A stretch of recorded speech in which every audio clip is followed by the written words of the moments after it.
Welcome to Luca is a Billionaire, where the only thing I invest in is your answers.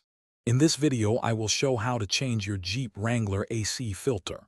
First, locate your glove box on the passenger side. You'll need a few basic tools like a small screwdriver and, of course, a new cabin air filter specifically designed for your Jeep model.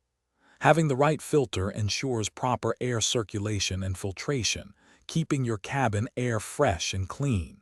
Let's get started. Now, to access the filter, first empty everything from your glove box. Next, look on the right side for a small dampener arm. Gently detach it. Then, carefully press inward on both sides of the glove box to release the stops. This allows the glove box to swing down completely, giving you full access to the filter housing behind it. It's a simple step. With the glove box open, you'll see the filter housing. There are usually two small clips on either side. Unclip them to open the cover. Now, carefully slide out the old cabin air filter. Notice its orientation and the airflow arrow. Take your new filter, ensuring the airflow arrow points in the correct direction, and slide it into place. It should fit snugly. Finally, reassemble everything in reverse order.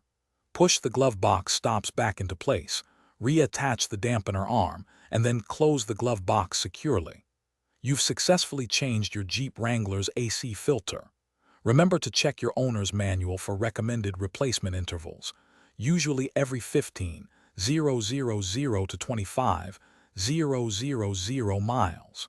For other great deals and to make meal prep easy, check out the link in the description for leak-proof containers. Thanks for watching. Thanks for watching and please subscribe. It's the best investment you'll ever make.